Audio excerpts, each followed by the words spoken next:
Area 10. My name is Hubert Vos. I'm from Santa Barbara, California. Earlier this morning, you made a comment that if the market fell, you would be spending less time on the internet because you'd be very busy. And this has reinforced an impression I have had that the cash flows of Berkshire Hathaway are enormous, but that possibly in the last 12 months, you've been investing less than you had previously. And if so, if this is correct, what does that say about waiting for attractive values? How long are you willing to wait? And what does that say to the investment public in their own habits? Well, you're correct that we have not found anything to speak of in equities in a good many months. And the question of how long we wait, we wait indefinitely. We are not going to buy anything just to buy something. We will only buy something if we think we're getting something attractive. And incidentally, if things were 5% cheaper, or 10% cheaper, that wouldn't change anything materially. So we have no idea when that period ends. We have no idea whether on equities stay where they are, but they are, even then they aren't in the least mouth-watering. So we won't feel we've missed anything particularly if returns stay where they are, because if it turns out that these levels are okay, they still will not produce great returns from here in our view. That doesn't mean you couldn't have a tremendous market in the short term or something of the sort. Markets can do anything. I mean, you look at the history of markets and you just see everything under the sun. But we will not, we have no time frame. If the money piles up, the money piles up. And when we see something that makes sense, we're willing to act very fast, very big. But we're not willing to act on anything that doesn't check out in our view. You don't get paid for activity. You only get paid for being right. Charlie? Yeah, an occasional dull stretch for new buying. This is no great tragedy in an investment lifetime. And other things may be possible in such an era too. I mean, it isn't like we have a quiver with only one arrow. We sat through periods before. I mean, the most dramatic one being the early 70s, late 60s and early 70s. For a long time, it doesn't seem so long when you look back on it. It seems long when you're going through it, but it's like having a tooth pulled or something. But it's, what can you do about it? The businesses aren't going to perform better in the future just because you got antsy and decided you had to buy something. We will wait till we find something we like. We'll love it when we can swing in a big way, though. That's our style. Area 1? Larry Pitkowski, Millburn, New Jersey. Berkshire seems never to have made any pure real estate investments, with not counting facilities the operating companies might own, with the exception of Wesco's involvement in the residential project in California. I was wondering if you've ever looked at a real estate transaction and tried to apply the same filters, meaning competitive advantages, returns on capital, that you do in operating companies. And if not, is it a circle of competence issue, or is there something you find disinteresting about real estate? You want to take it? Okay, Charlie wants to take this one. Let me take this one, because here's a area where we have a perfect record that extends over many decades. We have been demonstrably foolish in almost every operation that had to do with real estate we've ever touched. Every time we had a surplus plant and didn't want to hit the bid and let some developer kind of take an unfair advantage of us, we would have been better off later if we'd hit the bid and invested the money in fields where we had the expertise. That housing track that I developed because I didn't want to let the zoning authorities rob me the way they wanted to. I wish I had let them. We have a certified record of failure in this field. And the funny thing is we understand real estate. Yeah, and we're good at it.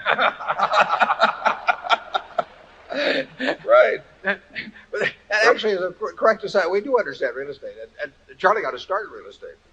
Yeah, but we understand other things better, and so the chances that we're going to be big in real estate are low. Yeah, we've seen lots of things, and the prices just don't intrigue us in terms of what we get for our money. I tried to buy a town when I was 21 years old. The U.S. government had a town in Ohio for sale, and would have worked out very well. There's nothing about the arena that turns us off, but we don't see great returns available, and like Charlie says, the few things, particularly having an old plant or something, we have not been great at working our way out of those. Fortunately, they haven't been very important in relation to the net worth of Berkshire. Area 2. Good afternoon. My name is Fred Castano from Detroit, Michigan. My question concerns Nike. Nike is a company experiencing some short-term problems, but is a great company with an excellent track record. Phil Knight is similar to Bill Gates in the respect that he's a marketing genius and is a very hard worker. Making sneakers is a very simple business with high margins. How do you view Nike, and what do you think of the company? Well, I think Phil Knight is a terrific operator. I think, and he's a competitor. He's got a lot of money in Nike, but in terms of what we think of the stock, we keep all of those views to ourselves pretty much. Area 3. Hello, my name is Ed Clinton. I'm from Chicago, Illinois. I'm wondering about the tobacco litigation. There have been some comments about fatty food. Do you think there's going to be a new trend of fatty food litigation coming out of the tobacco problems? Well, I sign a waiver before I do any of that myself. No, I would doubt. I do not see those two as being remotely similar. But, Charlie, do you have any different views on that? Well, I think the traditional tort system is particularly ill-suited for solving what might be called the tobacco health problem. So I regard that whole thing as sort of a Mad Hatter's Tea Party. And we sit out from afar. Number 9. Yes, my name is Steve Check. I'm from Southern California. And my question has to deal with kind of quality versus price. I've been to 3 annual meetings and I've heard great things about Coke every year. But as far as I'm aware, you have not bought any additional shares of Coke over the last 3 years, even though the stock has done just fine. If an investor has a relatively short time frame, say 3 to 5 years, how much weight do you think one should give to quality versus price? Well, if your time frame is 3 to 5 years, I wouldn't advise it being that way, because I think if you think you're going to get out, then it gets more leaning toward the bigger fool. The best way to look at any investment is how will I feel if I own it forever, and put all my family's net worth in it. But we basically believe in buying, if you talk about quality, meaning the certainty that the business will perform as you expect it to perform over a period of time, so the range of possible performance is fairly narrow. That's the kind of business we like to buy, and all I can say is that we like to pay a comfortable price, and that depends to some extent on what interest rates are. We haven't found comfortable prices for the kind of businesses we like in the last year. We don't find them uncomfortable in the sense that we want to sell them, but they're not prices at which we added to Coke one time about, 5 years ago or thereabouts, and it's conceivable we would add again. It's a lot more conceivable we would add and subtract. But that's the way we feel about most of the businesses. We did make a decision last year that we thought bonds were relatively attractive, and we trimmed certain holdings and eliminated certain small holdings in order to make a bigger commitment in bonds. Charlie? Yeah, you talk about quality versus price. The investment game always involves considering both quality and price, and the trick is to get more quality than you're paying for in the price. It's just that simple. but not easy. No, but not easy. Area 10. Area 7, please. Good afternoon, Mr. Buffett and Mr. Munger. My name is Keiko Mihalik, and I'm an MBA student at Wharton, but please don't hold that against me. We won't. I never made it that far. I was an undergraduate student. Could you please explain how you differentiate between types of businesses in your cash flow valuation process, given that you use the same discount rate across companies? For example, in valuing Coke and Geico, how do you account for the difference in the riskiness of their cash flows? We don't worry about risk in the traditional, the way you're taught actually at Wharton. But it's a good question. Believe me. But if we could see the future of every business perfectly, it wouldn't make any difference whether the money came from running streetcars or from selling software, because all the cash that came out, which is all we're measuring between now and Judgment Day, would spend the same to us. The industry that it's earned in means nothing except to the extent that it may tell you something about the ability to develop the cash, but it doesn't tell you. It has no meaning on the quality of the cash once it becomes distributable. We look at riskiness essentially as being sort of a go, no-go valve in terms of looking at the future of businesses. In other words, if we think we simply don't know what's going to happen in the future, that doesn't mean it's necessarily risky. It just means we don't know. It means it's risky for us. It may not be risky for someone else who understands the business. In that case, we just give up. We don't try to predict those things. And we don't say, well, we don't know what's going to happen, so therefore we'll discount it at 9% instead of 7%, some number that we don't even know. That is not our way to approach it.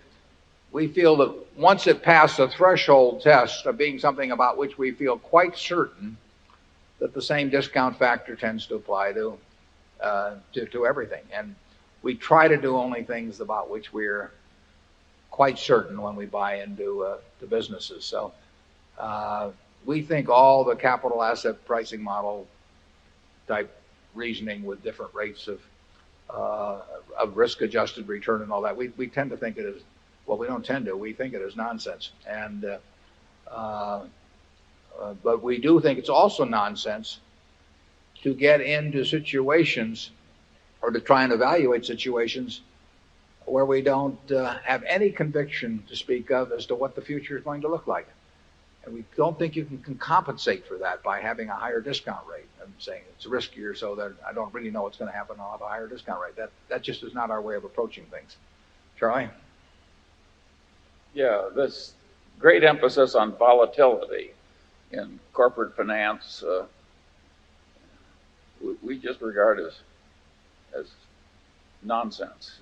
If we have a statistical probability of putting out $1 million and having it turn into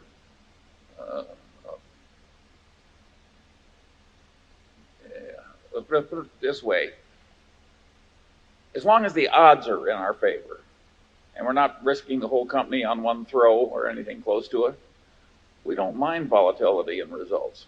What we want is the favorable odds. We figure the volatility over time will take care of itself at Berkshire. If we have a business about which we're extremely confident as to the business result, we would prefer that it have high volatility than low volatility. We will make more money out of a business where we know where the end game is going to be if it bounces around a lot. I mean, for example, if people reacted to the monthly earnings of Seas, which might lose money 8 months out of the year and makes a fortune, in November, December. If people reacted to that and therefore made its stock as an independent company very volatile, that would be terrific for us because we would know it was all nonsense, and we would buy in July and sell in January. Well, obviously things don't behave that way, but when we see a business about which we're very certain, but the world thinks that that its fortunes are going up and down, and therefore it behaves with great volatility. We love it. That's way better than having a lower beta. So we think that we actually would prefer what other people would call risk. When we bought the Washington Post, I've used that as, it went down 50% in a matter of a few months. Best thing that could have happened. I mean, that doesn't get any better than that. Business was fundamentally very non-volatile in nature. I mean, TV stations and a strong dominant newspaper, that's a non-volatile business, but it was a volatile stock. And that is a great combination from our standpoint.